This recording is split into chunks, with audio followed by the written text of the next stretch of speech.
भविष्य मालिका की किताब के लिए मैंने कुछ बोला है। 2025 से लेके 2032 तक बहुत खतरनाक टाइम है। मेरे फेसबुक पे जाके देख लेना, उपाय बताए उसमें, बाकी की चीज अभी बता रहा हूं। जितने भी मानव है इस समय, ध्यान से सुनिए प्लीज, घर में जाके बात तो हो ही जाएगी। जितनी भी मानव जाति है उसकी 30% रह जाएगी बस। कितनी? 30%। बाकी के सब निकल देंगे। अब निकलेंगे कैसे? आप कहेंगे ऐसे कैसे हो सकता है? क्यों नहीं हो सकता? कोरोना हुआ था, तूने सुबह देखा था क्या? क्या हो गया था कोरोना में?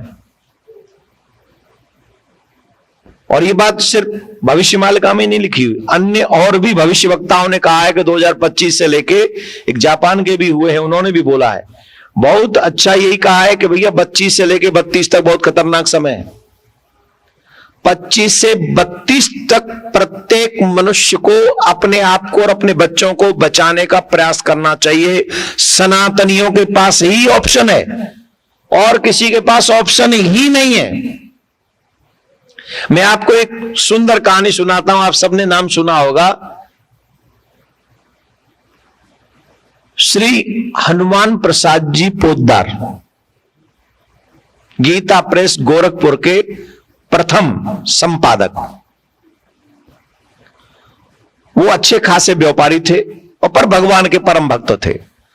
तो वो मुंबई में रहते थे और मुंबई में काम करके शाम के समय समुद्र के तट पे बैठ जाते थे और वहां भगवान का भजन करते। बड़े, ये बच्चों को भी सुनना चाहिए ध्यान से, तब आपको पता चलेगा कि हम लोग कितने लकी हैं कि हम सनातनी हैं। हमारे पास जो अपॉर्चुनिटी है वो ब्रह्मांड में किसी के पास नहीं, देवताओं पे भी नहीं है वो अपॉर्चुनिटी जो हमें मानवों को अपॉर्चुनिटी मिली हुई है। देवताओं को भी नहीं है ये। तो श्री हनुमान प्रसाद जी पोद्दार जी समुद्र के तट पे बैठ के कुछ भजन करते थे, भगवान का नाम जाप करते थे।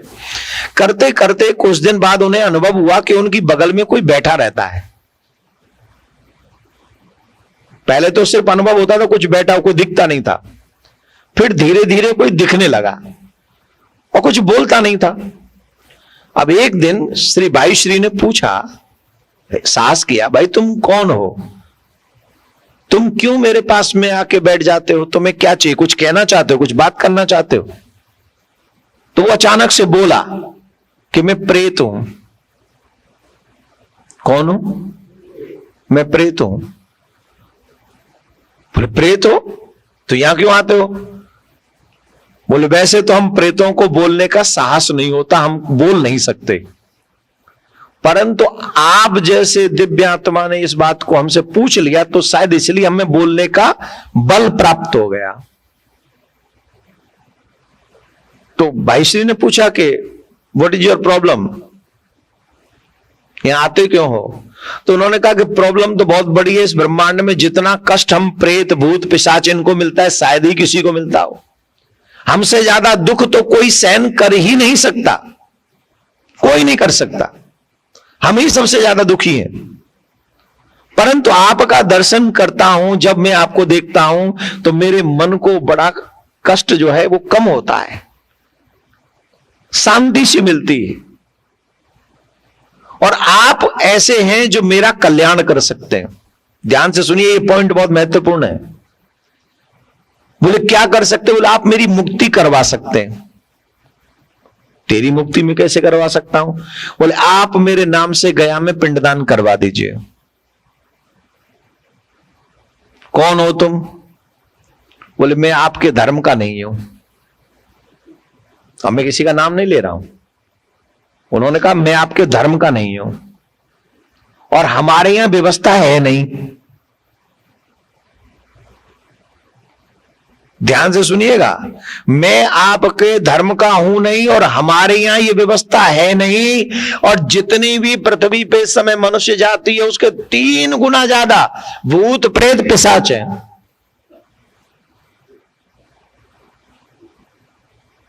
कितने? 3 गुना ज्यादा भूत प्रेत पिशाच हैं। क्यों? क्योंकि उनके यहां मुक्ति का कोई संसाधन ही नहीं है, और आपके यहां संसाधन है। तो उन्होंने कहा कि अगर मैं करवाऊंगा तो तुम्हें लग जाएगा? बोले अवश्य लग जाएगा। बोले कैसे लगेगा? बोले जन्म से पहले तो सब सनातनी होते हैं,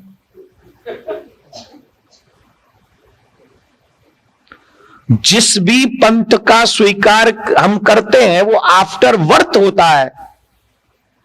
जो भी वेशभूषा, काट पीट, अटरम चटरम, जो भी सिस्टम होता हो, जो भी अपने अपने पंथ के अलग अलग व्यवस्थाएं होती हैं, वो जो व्यवस्थाएं होती हैं वो जन्म के बाद होती हैं। जन्म के समय तो जैसे हम आते, ईमानदारी से बताओ, कोई भी आता हो, ये मैं नहीं कह रहा हूं, वो पिशाच कह, भूत कह, कौन कह रहा था, प्रेत कह रहा है। और भाई श्री की जीव उसमें किताब में ये है, हमसे मत कहना, किसी को बुरा लगे तो वो प्रेत से जाके भिड़ो। इट्स नॉट माई ओपिनियन भाई, इट्स नॉट माई स्टोरी। उससे जाके कहना जो आपको कहना है, मैं तो सिर्फ क्लियर बोल रहा हूं। कहां था? सब सनातनी होते हैं, और ये सच है, आप देख लो। और मरने के बाद भी सब, लेकिन सनातनियों का जो अंतिम संस्कार होता है अग्नि के द्वारा, वो अन्य किसी का नहीं होता। और इसी के बाद पिंडदान होता है, और पिंडदान के बाद मुक्ति होती है। और मुझे ये प्राप्त नहीं है, और हम जैसों को प्राप्त नहीं है। आप कृपा करो, हमें से मुक्त कराओ। बोले कैसे होगा? बोले आप हमारे नाम से पिंडदान करवाओ गया जी में जाके। बोले ठीक है, हम करवाएंगे, पर एक बात है, तुम्हारी अगर मुक्ति हो जाए तो तुम हमको बता के जाना, उससे पहले मत जाना। बोले बता भाई, मुक्त हो जाओ तो हम बता के चले जाओगे, हमें क्या पता लगेगा कि तुम्हारा काम हुआ कि नहीं हुआ? बोले हम करके जाएंगे।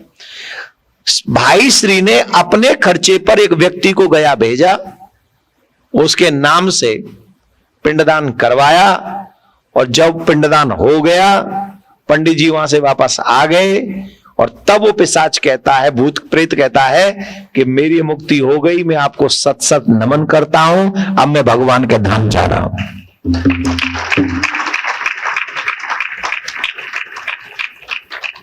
और धीरे बजाओ।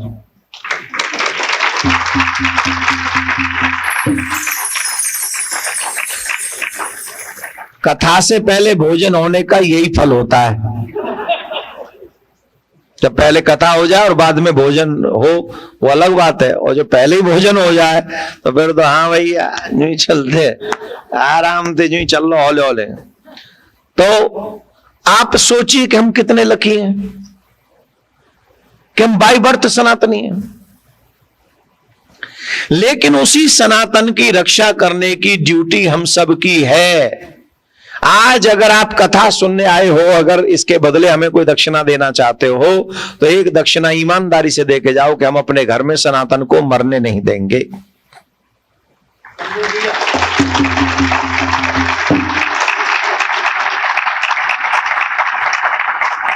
सनातन का मतलब सनातन, नो अल्कोहल, नो मीट, वो तो है, वो तो पहले है। नो डॉग्स,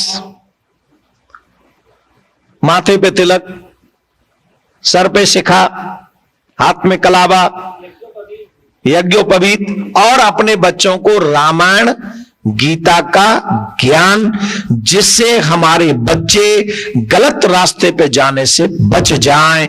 ये कसम हमें खानी चाहिए।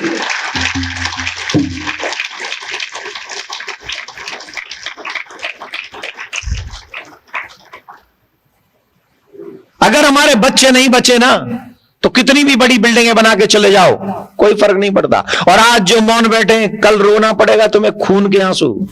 Wait and watch. Yes, I tell you truth. जो आज मौन बैठे हैं, जिनको लगता है आई डोंट केयर, कल रोना पड़ेगा तुम्हें, पछताओगे तुम।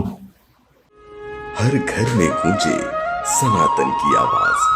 वीडियो को लाइक करें, शेयर करें और चैनल को सब्सक्राइब करना ना भूलें।